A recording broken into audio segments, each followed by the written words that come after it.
우리의 소망 불타오르네. 주님은 우리의 소망, 우리의 믿음 불타오르네. 말씀에 굳게 선 믿음,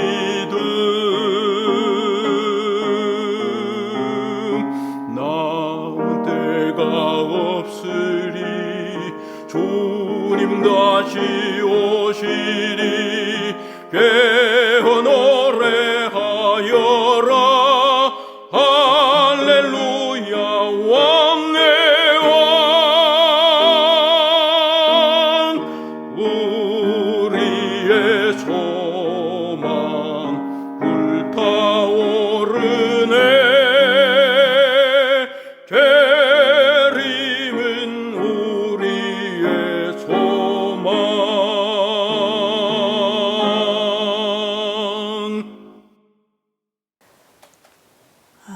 우리가 지금 시대소망 공부를 하고 있는데요. 이 시대소망은 엘렌 G 화이트 여사가 쓰신 책 중의 책입니다. 우리가 반드시 알고 믿음으로 따라가야 할 그 길을 이 땅에 오셔서 보여주신 예수님 얘기. 그 예수님을 우리가 오늘부터 이제 공부를 하는데요.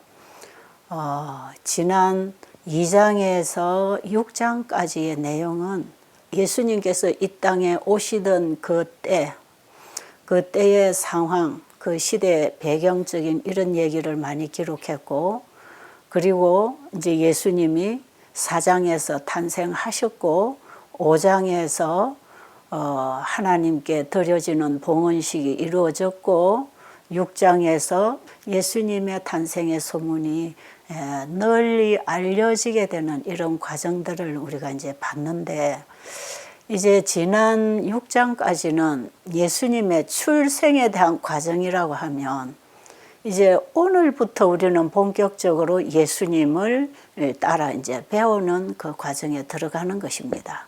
오늘은 제 7장 유년시대, 예수님이 어려서 어떤 교육 과정을 통해서 그분의 공생애에 이르기까지의 그 길을 걸어왔는지, 예수님이 3년 반 동안의 그 공생애 생활은 바로 오늘 우리가 공부하는 그분의 어린 시절에 어떤 교육을 받고 어떻게 준비되었는가에 영향을 미치고 있기 때문에, 우리는 예수님이 이 땅에 오셔서 병자를 고치고 선한 일을 하시고 공생애에 들어가신 그 일과 우리를 위하여 십자가에 돌아가신 그 위대하신 주님을 우리는 잘 알고 있지만, 사실 오늘 우리는 우리와 똑같은 어린 아이로 태어나셔서 이제 자라나시는 그 어린 시절의 과정이 참 우리에게 지금 중요한 교훈을 주고 있고요. 그리고 특별히 오늘의 이 과목은 자녀를 키우고 있는 부모들이 반드시 알아야 되고, 또 자녀들도 스스로 글을 읽고 배울 수 있는 정도라면 예수님의 이 유년시대를 꼭 공부를 할 필요가 있습니다. 우리는 주로 우리 앞서 걸어간 위인들의 이런 위인전을 읽고, 또 그분들에 관하여 우리가 많이 배우고, 또 그분들이 우리에게 주는 교훈이 있잖아요. 그러나 예수님만큼 우리에게 생명을 주는 교훈을 주고 가신 분은 없습니다. 그래서 우리가 이 땅에서 가장 본받아야 하고 교훈을 받아야 하고 정말 그분을 닮아야 하고 그분처럼 살아야 하고 그분이 가신 길을 가야 될 한 분, 모본이 계신다면 그분은 예수님이기 때문에 우리가 이 땅에 태어나서 가장 사람답게, 그리스도인답게, 하늘 백성답게 살아갈 수 있는 그 모든 모본을 예수님이 보여주셨어요. 그래서 우리가 예수님 공부를 하는 것은 이 땅에 살아가는 데 필요한 공부만이 아니고 영생에 들어가는 공부이기 때문에 이 땅에 태어난 모든 사람들은 예수님을 알아야 하고 예수님을 공부해야 합니다. 자, 그러면 오늘 본문의 말씀을 누가복음 2장 40절과 52절에 있는 말씀을 보겠습니다. 아기가 자라며 강하여지고 지혜가 충족하며 하나님의 은혜가 그 위에 있더라. 예수는 그 지혜와 그 키가 자라가며 하나님과 사람에게 더 사랑스러워 가시더라. 저도 엄마고 여러분도 엄마가 되어 있고 아버지가 되어 있고 우리가 다 자식을 낳아서 길러본 부모 심정 가지고 있잖아요. 내가 낳은 아이가 이렇게 자라주면 얼마나 좋을까. 그런 기대, 그런 소망을 우리는 다 가지고 싶을 것입니다. 자, 그러면 예수님께서 어떻게 아이가 자라나며 지혜가 충족하며 하나님의 은혜가 그 아이 위에 있더라 그랬죠. 그 어린 아이 예수님은 키가 자라가며 하나님과 사람에게 더 사랑스러워 가시더라. 그럼 예수님은 어떻게 교육을 받으셨기에, 무슨 교육을 받으셨기에 이렇게 은혜와 진리가 충만한 아이로 자라서 하나님과 사람들 보기에도 사랑스럽게 자라셨는가? 그렇게 성장하셨는가? 자, 이 부분을 이제 우리가 오늘 7장 내용을 가지고 공부를 좀 하겠는데요. 여러분이 7장 공부를 할 때에 그냥 7장만 읽고 오늘 본문의 말씀만 읽고 그 속에서만 이해를 하려고 하지 마시고 이제 예수님이 유년 시대에 이렇게 어린 시절을 자라는 그 과정을 통해서 청소년 시대, 장년 시대가 열려갔기 때문에 그 예수님의 어린 시절에 그분이 공부하면서 길러진 그분의 품성과 그분의 삶을 통해서 어릴 때의 교육이 얼마나 중요한가를 알아야 되겠는데요. 예수님은 보통 사람들이 공부하는 학교에 가서 공부를 하지 않았어요. 우리가 이제 오늘의 공부와 그 다음에 이제 다음 8장, 9장까지가 이제 예수님의 어린 시절, 청소년 시절, 이제 성인으로 이제 공생애에 들어가시기 이전까지의 생애가 7장, 8장, 9장에 함께 나오는데요. 이 과정을 하나하나 떼어서 보기보다는 같이 연결해서 공부를 해서 이해하는 게 참 중요합니다.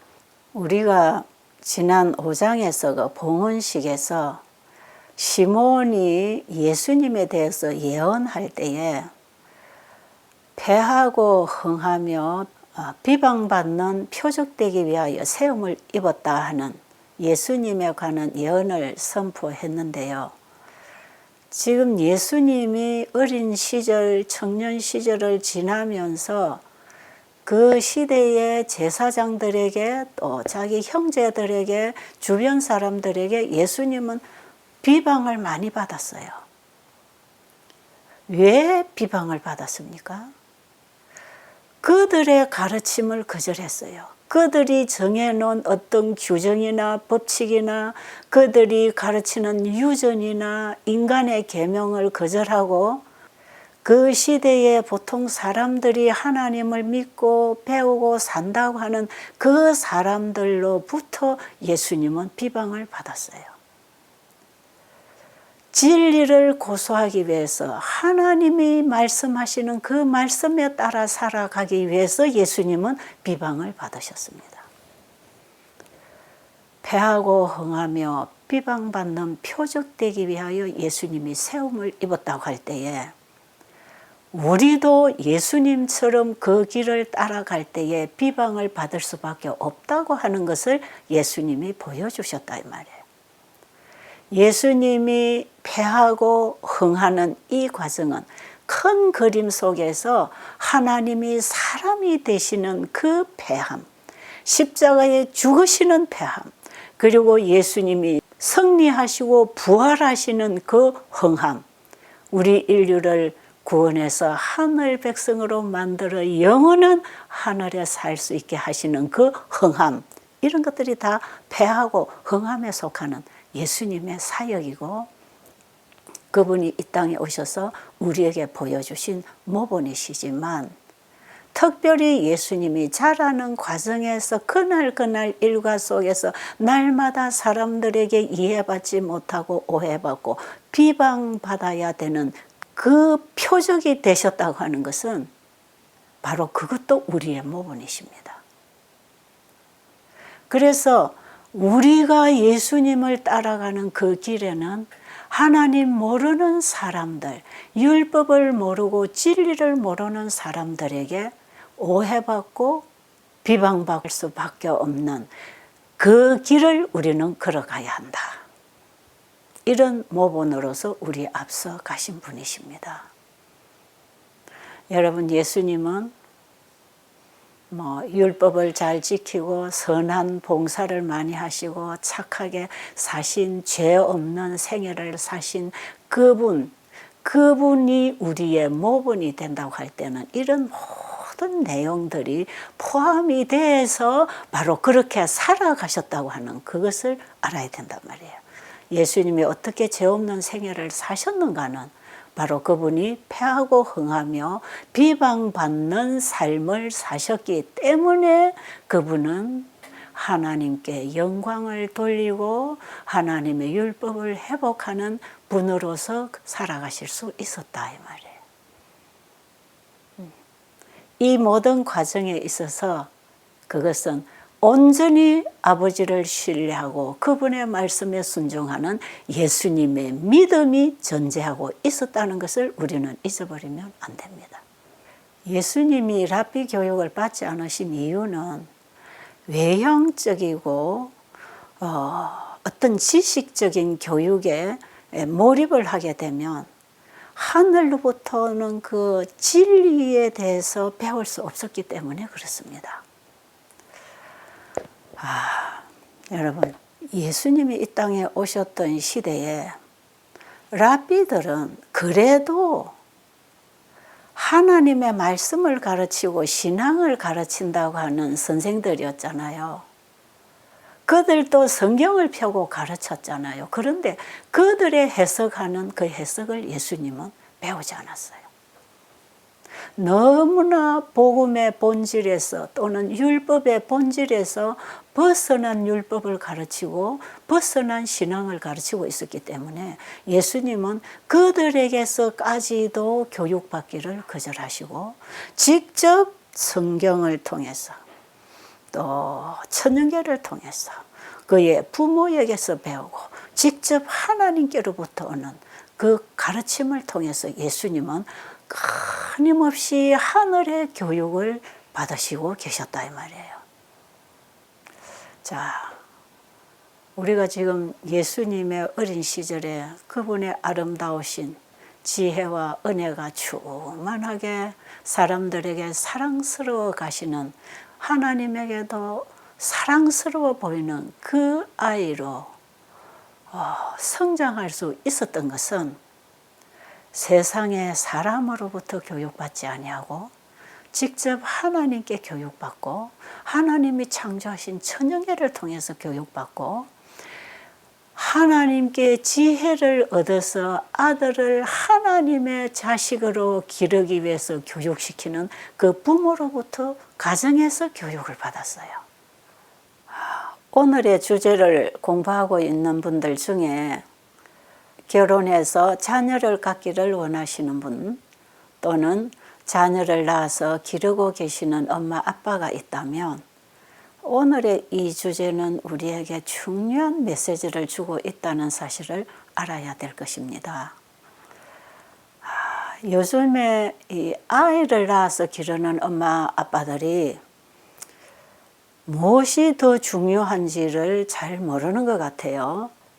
임신을 한 상태에서 직장 생활을 하면서 스트레스를 받고 있는 임산부들, 그리고 맞벌이를 하기 위해서 아이를 남의 손에 맡기는 이런 부모들, 특별히 유아원에, 유치원에 아이를 엄마 아빠가 기르지 않고 남의 손에 아이를 맡기는데 그 아이를 맡은 교사가 과연 어떤 사람인지, 무엇을 가르치고 있는지 그것을 좀 생각해 볼 필요가 있지 않을까요? 우리 아이를 유아원이나 유치원이나 학교에 보내놨을 때에 그 아이가 무엇을 먹고 무엇을 보고 듣고 배우고 있는지, 이 부분을 우리가 신중하게 생각하지 않고 아이를 낳아서 기르면 나중에 그 아이가 커서 어떤 사람이 될 거라고 생각하세요? 저는 요즘에 참 신앙을 예쁘게 하는 젊은이들이 아이를 키우는 모습을 종종 보게 되는데, 이런 엄마들을 주로 보면 아이를 남의 손에 맡기지 않습니다. 그리고 적어도 초등학교 과정까지는 홈스쿨링을 하는 부모들이 참 많아요. 특히 이제 미국에는 이런 홈스쿨링을 할 때에 가정에서 아이를 교육시킬 수 있는 교재도 다 나와 있어서 가정에서 부모들이 아이를 교육시킬 수 있는 이런 조건이 참 좋아요. 잠언 22장 6절에 보면 마땅히 행할 길을 아이에게 가르치라. 그리하면 늙어도 그것을 떠나지 아니하리라 말씀하셨지요. 이 말씀 속에서는 우리 자녀 교육이 어릴 때에 이루어져야 된다고 하는 것을 말씀하고 계시는 것입니다. 모세가 12살까지 엄마 품에서 신앙교육을 받았다는 사실과 또 예수님이 12살까지 가정에서 신앙교육을 받았다고 하는 이 사실은 우리에게 중요한 메시지를 주고 있는 것입니다. 실제로 이 아이의 교육은 태아 교육에서부터 시작돼야 돼요. 저는 이 젊은이들이 자녀 문제로 상담에 올 때에 자녀 교육은 태아에서부터 잘 되면 태어난 아이를 기르는 게 굉장히 수월하다. 내 몸에 아이를 잉태시킬 엄마는 아이를 잉태시킬 준비를 다 하고 아이를 잉태시켜야 된다. 임신을 해서 직장을 다니면서 스트레스 받고 거기서 주는 걸 뭐 마시고 먹고 과로하고 이런 생활 속에서 내 속에 내 자녀를 키우고 있다는 것은 상당히 위험한 것이다. 아이를 임신했을 때에 엄마가 어떤 정신적 고민과 스트레스와 충격이 있었는지, 그리고 그 엄마가 마시고 먹는 음식이 무엇이었는지, 여기에 아이의 성격과 아이의 건강 문제가 결정되어서 탄생한다는 거예요. 태어난 아이로부터 아토피가 온 전신에 더덕더덕 붙어 나오는 이런 유아들을 보면서, 또 요즘에는 심지어 유아들에게도 암이 있다 그러잖아요. 이게 다 아이의 잘못입니까? 이 아이를 임신한 부모가 어떤 생활을 하고 살았는지에 따라서 이 아이가 그 영향을 그대로 받아오는 것이거든요. 그래서 아이를 임신하면 남편들은 아내에게 스트레스를 주면 안 됩니다. 아내를 행복하게, 편안하게, 즐겁게, 그 마음에 평안이 있어야 돼요. 그런데 아이를 임신하고 울고 불고 남편과 싸우고 스트레스를 받고 이렇게 해서 태어난 아이들이 결국에 가서는 성질이 아주 고약하고 엄마들이 외롭고 괴로워서 우울증을 앓으면서 아이를 임신하고 키웠다면 그 아이가 그 정신 건강을 다 받아 나오는 것이에요. 아빠에게선 씨를 받았지만 형질이 이루어져서 하나의 인간으로 태어나기까지는 10달 동안 엄마 뱃속에서 아이가 자라는 것이에요. 그래서 이 태아 교육부터 제대로 되어야 자녀 교육이 제대로 된다고 생각해요. 자, 그런데 예수님은 어떻게 태아 교육을 받았을까? 이제 이 부분을 우리가 좀 생각해 볼 필요가 있겠지요. 저는 이 부분을 곰곰이 생각해 볼 때 마리아는 참 신앙이 있는 처녀였고요. 그리고 참 착한 처녀였어요.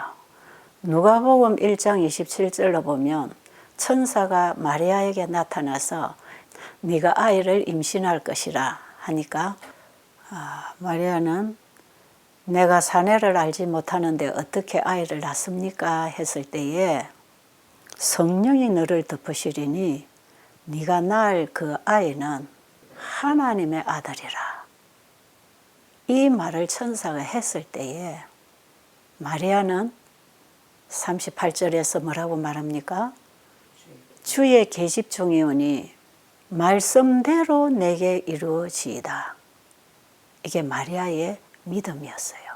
마리아의 믿음이 예수님을 잉태시킬 수 있었다 이 말이에요. 마리아가 그 아이를 임신했을 때 자기 뱃속에 하나님의 아들이 하나 잉태했다는 걸 분명히 알았겠죠. 그러니 마리아가 아이를 낳기까지의 마리아의 그 마음이 어떠했겠습니까? 천사를 통해서 들은 그 말씀에 대한 믿음을 가지고 아이를 키웠지 않겠습니까? 세상을 구원할 하나님의 아들을 잉태시킨 마리아는 순간순간 기도하면서 키웠지 않겠습니까? 성령으로 아들을 잉태시킨 이 마리아의 마음은 성령이 늘 그 마음을 지도해서 하나님께서는 마리아의 몸을 빌렸을 뿐이지 바로 마리아의 몸속에 잉태된 아이를 하나님이 기르고 계셨잖아요. 그러니까 마리아의 마음이 얼마나 은혜가 충만했겠어요. 이런 상태에서 아이가 자라 나왔을 때에 그 아이의 정서와 그 아이의 건강 상태는 가장 좋은 조건에서 형성되었을 것입니다. 자, 예수님은 우리가 태어나서 자라나는 것과 똑같은 법칙에 따라서 성장하고 개발되고 발달했어요. 그리고 마리아가 그 아이를 탄생시켰을 때에 하나님의 지혜가 와서 키울 수 있게 하셨고 늘 천사들이 함께 보호하고 같이 아이를 키웠어요.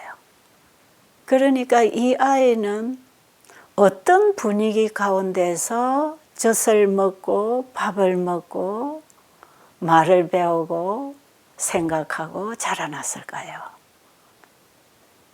완전히 영적인 분위기에서 아이가 지금 자라고 있는 것입니다. 우리는 육신의 아버지로부터 죄의 씨를 받아서 잉태되지만 엄마가 어떻게 아이를 키우느냐에 따라서 아이의 모습이 달라질 수 있다는 것이에요. 그래서 이 자녀 교육 문제가 얼마나 중요한지 우리가 아이를 그냥 주의성 없이 별 의미 없이 그냥 좋아서 결혼해서 아이가 생겨서 낳아서 그냥 세상 법대로 키워 놓으니까 나중에 커서 아이들이 어떻게 되던가요? 이제 이 다 큰 자식을 보는 부모의 마음은 그 자식이 되어가는 모습을 보면서 감탄할 것이 아니라 내가 이 아이를 잘못 길렀구나 하는 회개를 해야 되는 것입니다. 자, 그러면 성령으로 잉태해서 죄 있는 육신의 몸에서 죄 있는 육신의 모양으로 육신을 입고 이 땅에 태어나신 그 예수님이 이제는 하나님께로부터 배우고 그 배운 대로 실천을 하면서 어떤 사람으로 성장해 가는가. 그 얘기가 오늘 예수님의 유년시대, 유년시대를 얘기하고 있는 것입니다. 자, 그러면 오늘 우리가 보는 이 주제 말씀이 있는 내용 속에서 예수님의 그 특징에 대해서 몇 가지들을 나열하고 있는 부분을 우리가 다시 한 번 더 살펴보면 이런 내용들이 있지요. 예수님은 정신적, 육체적 발달이 우리가 자라나는 똑같은 법칙에 따라서 자라나셨기 때문에 우리의 모본이 되신다. 그렇게 말씀하셨죠. 예수님이 그렇게 자라나실 수 있었던 것은 부모로부터 배웠든지 성경을 통해서 배웠든지 천연계를 통해서 배웠든지 그분이 배운 말씀을 자신의 생활 속에 실천하셨다는 것입니다. 자, 우리는 주로 예수님의 공생에서 나타나신 그분에 대해서 관심을 많이 가지고 있지만 예수님이 유년과 청소년들의 모본이 되신 것은 그분의 가정 생활에 있었던 것입니다. 예수님은 철저하게 자연 법칙에 순종했습니다. 그가 열심히 목공소에서 일을 하다가도 간간히 그는 자연 속에 나와서 휴식하고 쉬면서 하늘과 교통하는 그런 시간들을 많이 가졌어요. 특히 이제 예수님의 그 성격에 대해서 살펴보면 그분은 자신이 해야 할 일을 회피하지 않았다 그랬어요. 그러면서 그분은 많은 것을 기대하고 있었기 때문에 많은 것을 시도해 본 사람이에요. 그러면서 예수님은 자기가 맡은 일에 자기가 해야 할 일에 열심히 일을 하면서 그분의 기술적, 품성, 육체적 발달에 최고의 개발을 일으켰던 것입니다. 우리가 뭐든지 관심을 가지고 열심히 하려고 할 때 개발되는 것이거든요. 예수님도 그렇게 하셨다는 것이에요. 그리고 예수님의 정신은 상당히 민활했다 그랬죠. 그리고 예수님은 모든 일에 센스가 있고 전체를 보는 통찰력이 있었어요. 그 나이에 비해서 생각이 굉장히 깊었고 반면에 그는 그 모든 일을 처리하는 데 있어서 지혜가 있었어요. 그리고 예수님은 원칙에 있어서는 반석처럼 확고했지만 모든 일에 있어서 이기심 없는 사랑을 드러내셨다 그랬죠. 그리고 예수님은 과단성이 있었어요. 이것도 저것도 아닌 이런 우유부단한 그런 성격이 아니었고 옳은 것은 옳다 아니면 아니다. 맺고 끊고 이런 과단성이라 그러지요. 이걸 우유부단하게 행동하지 않았단 말이에요. 아닌 것은 끊고 바른 것은 추진하고 이런 성격, 그런 성격이 개발됐습니다. 예수님에게서. 그리고 예수님은 항상 살아 움직이는 활력이 있었어요. 그러니까 예수님을 보면 옆에 사람들도 행복했다는 거 아닙니까? 예수님이 태어난 환경이나 그 가정은 가난하고 비천했습니다. 그것을 몸소 겪으면서 그런 가난과 비천에 처한 사람들을 이해하고 동정하고 도와줄 수 있는 사람으로 성장하게 된 것입니다. 그래서 우리 주변에 이런 사람들이 있는 것과 내가 이런 가정에 이런 환경에 태어났다고 하는 것이 우리는 조금도 비관할 문제가 아니고 거기서 우리는 중요한 공과를 배우는 것이에요. 우리가 비천함에 처하지 않고 어떻게 비천한 자를 이해할 수 있겠습니까? 우리가 인생에 무거운 짐을 져보지 않고 어떻게 무거운 짐 진 사람을 이해할 수 있겠습니까? 내가 아파보지 않으면 어떻게 아픈 사람을 이해할 수 있냐 말이에요. 예수님은 이 세상에 가장 가난하고 비천하고 정말 마른 땅에서 올라온 연한 순처럼 그분의 모습은 흠모할 만한 모습이 하나도 없는 이런 모습으로 예수님이 태어나셨다 그랬지요. 왜요? 그런 사람들을 이해하고 돕기 위해서 그분은 우리 인간이 겪어야 할 모든 모든 괴로움과 고통을 그분이 다 겪으시고 걸어가셨다는 것이에요. 그리고 예수님은 자기에게 주어진 일이 무슨 일이든지 억지로 하지 아니하고 즐거운 마음으로 아주 재치 있게 세련되게 그 일을 처리해내셨다는 거죠.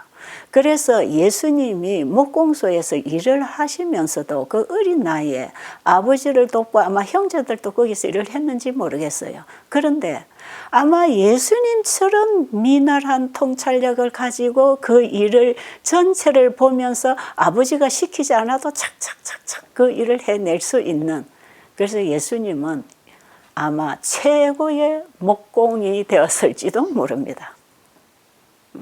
왜냐하면 자기가 맡은 일은 그 부분에 전문가처럼 세련되게 일을 해낼 수 있었기 때문에 그렇습니다.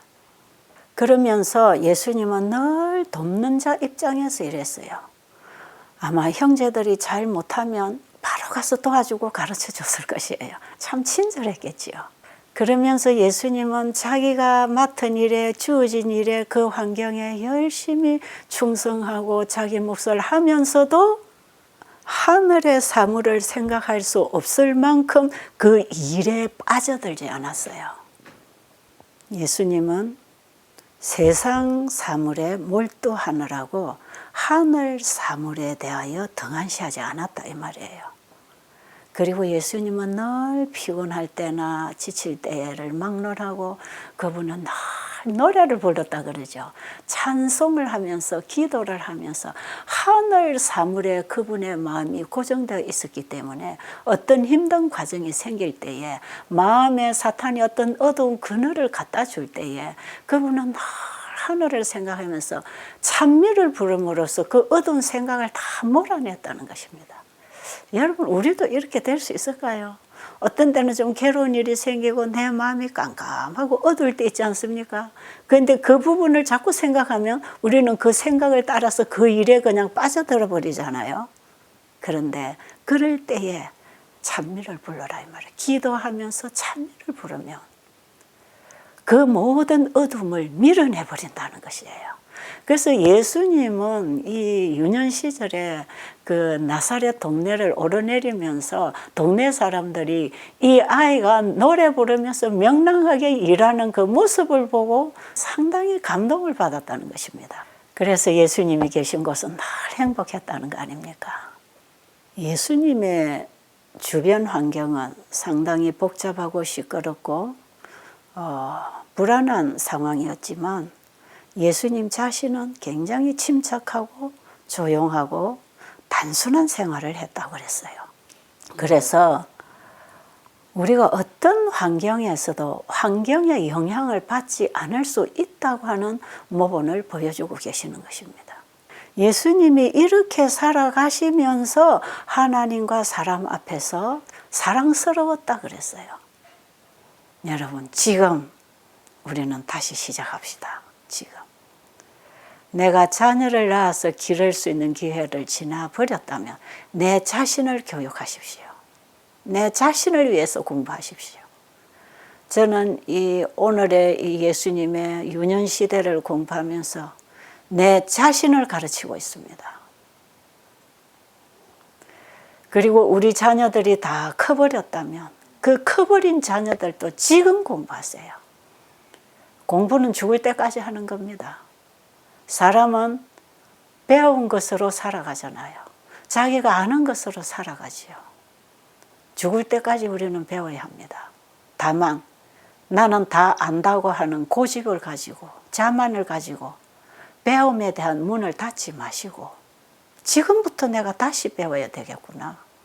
그리고 오늘 여러분들이 이 시대소망 7장을 읽고 공부를 하신다면 오늘 이 말씀이 나를 가르치는 공부가 되도록 우리의 마음을 열어야 되겠습니다.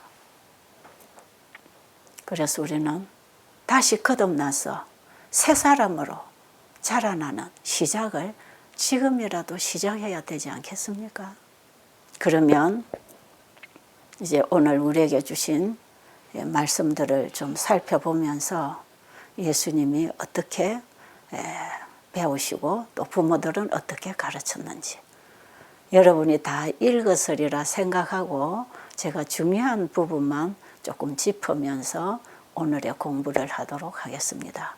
오늘 우리가 공부할 내용이 그렇게 길지 않습니다. 짧은 내용이지만 우리에게 굉장히 중요한 메시지를 주고 있기 때문에 여러분들이 이 얼마 되지 않은 이 내용을 한 번만 읽지 마시고 10번, 20번 읽으면서 우리의 마음을 그 예수님이 가신 길에 내 발을 옮기면서 우리의 마음에 그분의 생애를 받아들이는 그 믿음으로 오늘 공부를 하면 우리에게 유익이 되리라고 생각합니다. 여러분, 우리가 오늘의 교재를 공부할 때에 또 한 가지 우리가 좀 이해를 하고 공부해야 되는 부분이 있어요. 예수님은 항상 명랑하고 쾌활하고 밝고 누구든지 어려운 사람들 보면 도와주려고 하는 마음을 가졌고 날아가는 새 한 마리가 땅에 떨어져 있어도 그것을 예사롭게 보지 않았어요.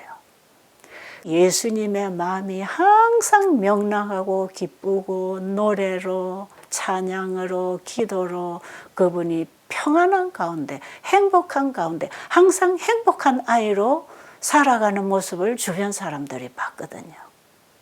그런데 예수님의 마음이 이렇게 늘 행복하고 기쁘고 평안했던 것은 그분 안에 죄가 없었다는 것입니다. 사탄이 들어와서 발판을 놓고 괴락을 부릴 수 있는 문을 열어주지 않았다는 것이에요. 예수님은 가정에서 부모로부터 성경 공부를 했고 스스로 글을 읽을 수 있을 때에는 두루마리 성경을 펴고 스스로 공부를 했고 그 다음에 본인이 창조한 천년계 속에 가서 그 천년계 안에서 일어나는 생명의 작용에 대해서 깊이 연구를 했어요. 보이는 사물을 통해서 또 성경에 기록된 말씀을 통해서 또 부모로부터 교육시키는 그 교육을 통해서 예수님은 진리를 배우게 되었어요. 예수님이 유년 시절에 얼마나 성경을 열심히 읽고 공부를 했는지를 우리는 예수님이 6월절에 또는 투쟁의 시절에 그 랍비들과의 대화 속에서 예수님이 대답하는 그 모습, 또 예수님이 질문하는 그 질문 속에 예수님은 깊이 진리를 알고 있었다는 거예요. 하나님의 말씀의 의미가 뭔지를 예수님은 다 알고 있었어요. 우리가 태어나서 배울 수 있는 그런 공부를 통해서 예수님도 공부를 하셨다는 것입니다. 누가복음 2장 40절에 성경 주석에 보면 이렇게 기록되어 있습니다. 예수의 완전함이 그의 신성을 입증하듯. 이건 무슨 말이냐면 예수님은 죄 없는 분으로서 죄를 받아들이지 않고 완전하게 그는 의로운 분이었습니다. 이것이 예수님의 신성을 입증했습니다. 자, 예수님은 우리와 같은 인성을 입으셨지만 그분 안에는 신성이 존재하고 있었다고 그랬어요. 예수님의 완전함이 그분의 신성을 입증하듯이 그분의 성장 과정은 그분이 우리와 똑같은 인성을 입고 자라나셨다는 것을 입증하고 있는 것입니다. 제가 여기 오늘 이 성경 주석을 보면서 그동안에 아리까리했던 이런 부분이 상당히 선명하게 이해가 됐어요. 예수님이 어린 시절에 이렇게 자라가고 죄가 없는 순수한 죄 없는 분으로 그분은 생애하시고 살았을 때 우리의 모본이 된다고 했을 때에 예수님이 가지고 계신 그 신성, 그분의 품성, 죄 없는 그분의 마음, 이것은 신성이 어떠한가를 보여주셨잖아요.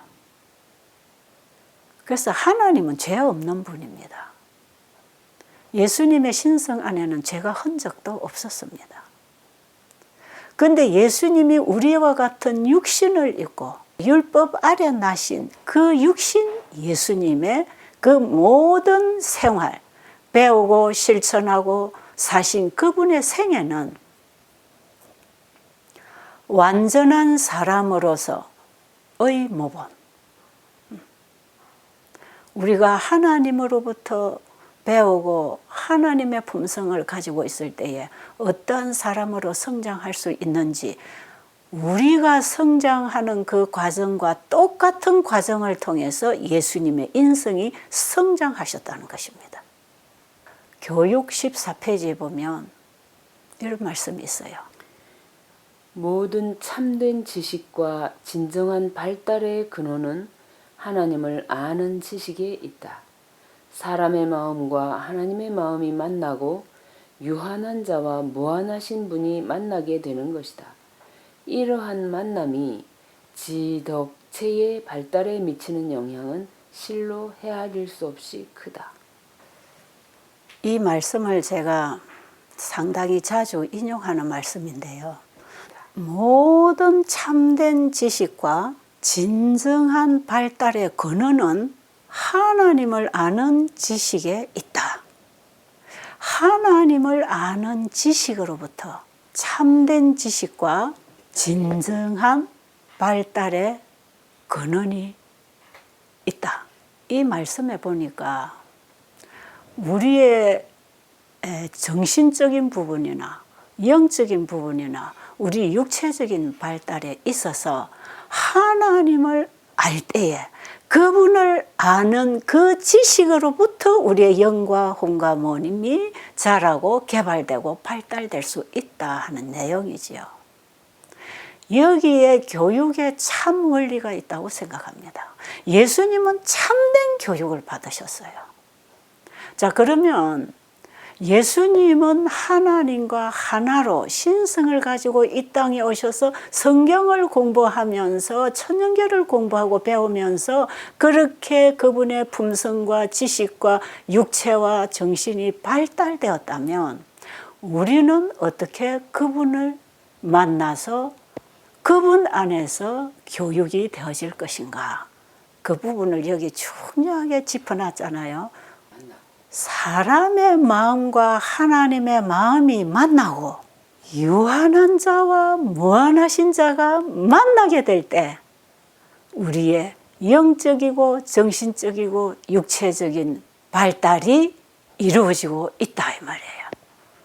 자, 어떻게 그러면 하나님의 마음과 사람의 마음이 만나질까요? 자, 예수님은 하나님의 마음 그 자체를 가지고 오셨어요. 예수님은 하나님과 하나이신 자기의 마음을 갖고 오셔서 예수님 마음에는 죄가 없었다 그랬지요. 자, 그런데 우리는 죄가 들어온 마음을 받아서 태어나서 지금 이렇게 고생하고 있잖아요. 그런데 어떻게 그 하나님의 마음을 만날 수 있을 것인가? 하나님의 마음과 사람의 마음이 만나질 때 무한하신 하나님과 유한한 인간이 만나질 때 하나님의 마음으로 배우고 살아갈 때 하나님의 무한한 능력이 유한한 인간을 통하여 나타날 때 예수님께서 배우시고 살아가신 그 승리의 생애가 이루어질 수 있다. 우리가 오늘 시대소망 7장을 공부할 때 실제로 우리는 교육책을 다 이해해야 됩니다. 교육이 이 사람을 변화시키는 참된 교육이 이것이 구속의 목적이고 인생의 목적이고 이 하나님을 아는 교육이 우리 교육의 목적입니다. 그 참된 교육은 하나님을 아는 데서 시작된다. 그 뭐 하나님 아는 것이 어디서부터 시작되어야 되는가? 우리의 마음에서부터 시작되어야 한다. 그래서 요한복음 17장 3절에 보면 영생은 곧 유일하신 참 하나님과 그의 보내신 자 예수 그리스도를 아는 것이라 그랬죠. 그 하나님을 아는 경험, 그 알미 어디서부터 만나져서 알아질 것인가? 두말할 필요 없이 하나님의 말씀으로 만나는 것입니다. 자, 우리가 시대소망 1장에 보면 예수 그리스도는 하나님의 마음을 들을 수 있는 말씀이셨다 그랬죠. 그 말씀이 육신을 입고 이 땅에 오셔서 우리에게 하나님의 품성을 우리에게 열어주고 계시지 않습니까? 예수님은 유일하게 하나님을 아는 분이에요. 그리고 그 하나님 아는 지식을 우리에게 나누어 주어서 우리도 예수님을 믿을 때 그 지식을 갖게 돼요. 그럼 그 예수님을 믿는다는 게 뭔가? 말씀이 육신이 되어 이 땅에 오신 예수를 믿을 때 우리는 그분의 말씀을 믿는 것이고, 우리가 하나님의 말씀을 마음에 받아들일 때 하나님의 마음과 우리의 마음이 만나지는 것이에요. 그러니까 하나님의 말씀은 하나님의 마음의 표현이지요. 하나님의 생각의 표현이지요. 하나님의 능력의 역사이지요. 하나님의 사랑 그 속성 자체가 하나님의 말씀을 통해서 우리에게 전해지고 있고, 우리는 하나님의 말씀을 읽고 말씀을 마음에 받아들일 때 하나님의 마음을 만난다. 그 하나님을 아는 그 알미 시작되는 곳에 영생이 시작되는 것이다. 여기서 우리가 요한복음 17장 3절을 잘 연결해서 이해를 할 때 하나님 아는 공부는 영생 공부하는 것이고, 우리의 모든 지식은 하나님을 아는 데서부터 파생되어서 깨달아져서 알아야 그것이 바로 올바른 지식이 되는 것이다. 그래서 예수님은 랍비 학교에 가서 사람이 가르치는 교육을 받지 않았다 이 말이에요. 사람이 가르치는 이런 외형적인 교육들, 우리 인간의 지식에, 우리의 인간의 행동에 호소하는 이런 교육은 본질적으로 우리 품성을 변화시킬 수 없기 때문에 우리의 품성을 하나님의 품성과 만나게 해서 우리를 거룩한 백성으로 만들어 주실 그 교육은 하나님 아는 데서부터 받아야 돼서 우리는 하나님 말씀을 공부해야 됩니다.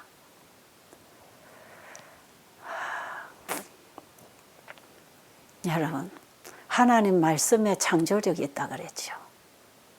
하나님의 말씀 속에는 하나님의 생명과 하나님의 품성이 들어있다 그랬죠. 그 하나님의 말씀 안에는 그 말씀을 이루는 창조의 능력, 생명이 있다 그랬죠. 그 생명이 있고 창조력이 있는 그 하나님의 말씀이 우리의 마음밭에 떨어지면 그 생명의 작용이 일어난다. 지난번에 우리가 실물교훈을 공부할 때에 이 시 얘기를 많이 했지 않습니까? 예수님이 어린 시절에 천년계를 가지고 하나님의 그 진리, 사랑의 법칙, 원리에 대해서 그가 공부를 했기 때문에 그분의 가르침 속에는 사람들의 생활 속에서 일어나는 얘기들을 비유로 해서 진리를 가르치시고, 천년계의 이 역사는 이 작용을 비유로 해서 진리를 가르쳐서 우리에게 구원의 복음을 전해주신 분입니다. 자, 오늘 여기 말씀에 보겠습니다. 부모는 그들의 자녀들에게 하나님의 율법은 하나님의 품성의 표현인 것과 또한 그들이 율법의 원칙을 마음속에 받아들일 때 하나님의 형상이 그들의 심령에 새겨진다는 것을 가르쳐 주어야 하였다. 이 말씀에 보니까 동일한 말씀 하시지요. 교육에 있는 말씀하고 똑같지요. 하나님의 마음과 사람의 마음이 만날 때 무한한 능력과 유한한 인간이 서로 만나는 것이다. 우리 인간 스스로 할 수 없는 그 일을 하나님이 하시게 하는 것은 하나님의 마음과 인간의 마음이 만나질 때에 되는데 이것이 하나님의 말씀을 통해서 된다는 이 말씀하고 지금 우리가 오늘의 교재에서 배우는 하나님의 율법을 우리의 마음에 새기게 되면 우리는 하나님의 품성을 받게 되고 하나님의 품성을 가지게 되면 그 말씀이 주는 그 품성이 우리의 행동을 통해서 순종으로 이루어지도록 하는 능력이 있다 이 말이에요. 하나님의 말씀은 그 말씀을 이루는 능력이 있기 때문에 하나님의 말씀을 우리의 마음에 받아들이게 되면 사랑의 율법이 사람의 마음에 새겨지게 되면 율법의 정신이 주는 행동을 하는 것은 그 율법 자체, 말씀이 가지고 있는 능력으로 되는 것이다 이 말이에요. 이래서 이것이 우리도 믿음으로 말씀을 받아들일 때 그 믿음의 결과인 행위가 나오게 될 때 이것이 삶이 되는 것이기 때문에 우리의 교육은 하나님 아는 교육이 되어야 하고 하나님을 알기 위해서는 하나님의 말씀을 우리의 마음에 받아들일 때 그분을 알기 시작한다 이 말이에요. 그래서 진짜 알면 마음에서부터 시작되는 것이에요. 근데 내가 하나님을 알지 못하는데 어떻게 다른 사람에게 하나님 아는 지식을 가르칠 수 있나요? 안 되잖아요.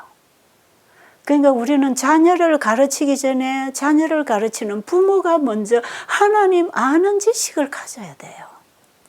이것이 참된 교육인데 예수님은 이런 교육을 받으셨어요. 그런데 예수님이 처한 환경이 악한 사람들로 살아가는 동네로 평판이 있든지 가장 가난한 집안에 하루하루 한 끼 한 끼 그 먹거리를 위해서 수고해야 되는 그런 가정에서 가난에 쪼들리는 그런 환경이었든지 또 마리아가 이미 결혼할 때에 요셉에게 난 아이들이 여러 명이 있었을 때 그 아이들이 예수님과 함께 자라나면서 예수님이 얼마나 공격을 받고 얼마나 힘들었겠습니까?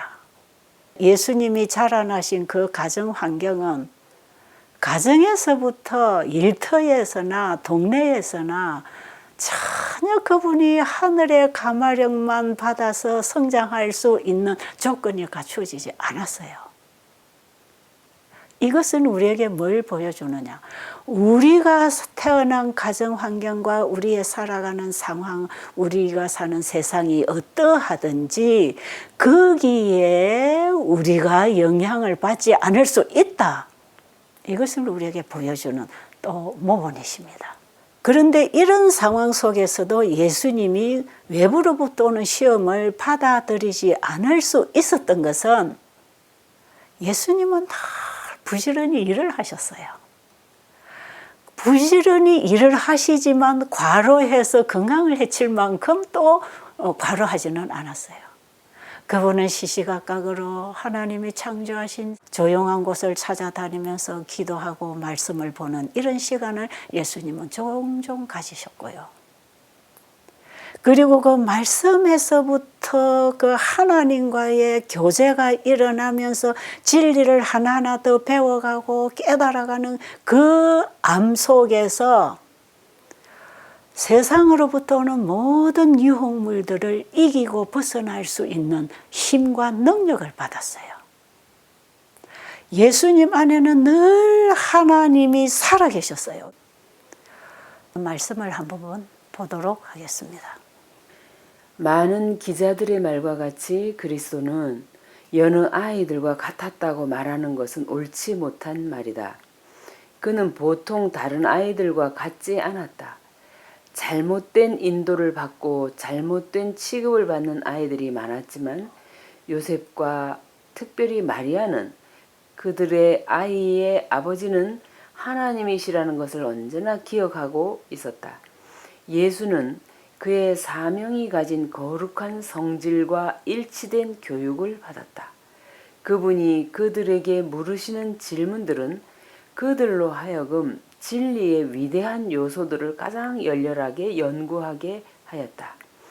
만약 부모들이 매우 열렬하게 주님을 찾으면, 또 자녀들이 부모들과 협력할 것 같으면 그분은 모든 자녀들이 무엇이 되려고 노력할 것인가를 보여주는 하나의 모본이셨다.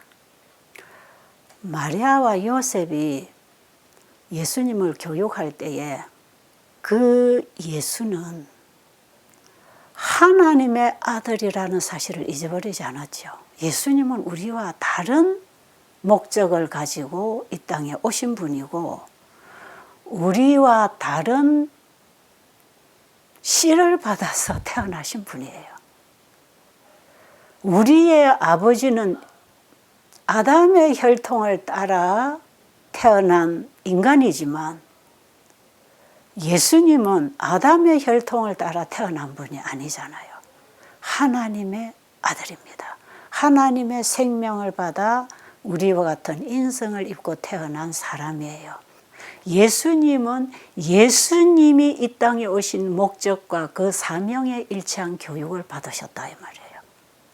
만약에 자녀를 키우는 부모들이 하나님의 뜻을 열렬히 구하고 정말 우리 인간을 위한 하나님의 뜻이 무엇인지를 간절히 알기를 원한다면, 그리고 자녀들도 그 부모들의 뜻과 일치하게 협력한다면 예수님은 모든 자녀들이 무엇이 되려고 노력해야 하는지를 보여주는 하나의 모본이 되셨다 이 말이에요. 이해하시겠어요? 우리 부모나 자식이 진정으로 하나님의 뜻을 알기 원한다면 하나님이 우리를 향한 그 목적, 그것을 우리가 안다면 그들이 어떻게 배우고 어떻게 살아가고 어떤 사람이 되어야 되는지에 대한 모본으로서 예수님이 사셨다 이 말이에요. 예수님은 그런 모본이십니다. 예수님이 태어난 그때로부터 사탄은 예수님을 없애버리려고 얼마나 바싹 달아붙어서 활동했습니까? 그럴 때에 예수님을 보호할 수 있는 부모를 통해서 하나님은 일하셨어요. 그리고 예수님이 자라나는 그 과정에서부터 시작해서 예수님 십자가에 가시기까지 사탄은 예수님을 죄짓도록 하기 위해서 또 얼마나 유혹했는지 모릅니다. 이 세상에 죄 없는 인간이 하나라도 있다고 하는 것은 사탄이 불쾌하고 당혹스러운 일이었습니다. 그러니까 어느 누구보다도 어떤 인간보다도 예수님만큼 사단의 집중적인 공격을 받고 걸어가신 분은 없다. 그런데 어떻게 예수님이 유년 시절로부터 장년 시절에 이르기까지 십자가에 가시기까지 한 점 죄의 유혹을 받지 아니하고 끊임없이 이기고 승리하고 벗어나서 우리의 구원을 이루셨는가? 지금 우리가 읽은 말씀에 보니까 하나님을 계속 그리고 온전히 신뢰하셨다. 이것이 답이네요. 이게 예수님 믿음이지요. 이게 예수님 믿음이에요. 예수님은 이 땅에 오실 때부터 믿음으로 아버지께 다 맡기고 아버지에 의하여 아버지의 뜻을 이루려고 이 땅에 오신 분은 그 믿음을 끝까지 놓지 않으셨어요. 지난번 1장에서 제가 말씀드렸죠. 마지막 십자가에서 우리 인간의 죄를 짊어지고 희망이 없는 그 상황에서도 아버지의 약속을 붙드는 믿음으로 그분은 우리의 구원을 이루시고 돌아가셨다고요. 예수님이 이 땅에 오셔서 승리하신 그 모든 과정은 우리와 조금도 좋은 조건 안에서 하신 게 아니고 우리보다 훨씬 나쁜 조건에서 훨씬 더 많은 공격을 받는 가운데서 오직 그분이 승리하신 것은 하나님을 계속 그리고 온전히 신뢰하셨기 때문이었다. 이 예수 믿음을 가진 자가 마지막 성도라는 것입니다. 자, 오늘 여기까지 공부를 시작했고요. 이제 우리가 다음 6월절 또 투쟁의 시절 앞으로 예수님의 공생에 들어가시기 전까지의 과정을 배우도록 하겠습니다.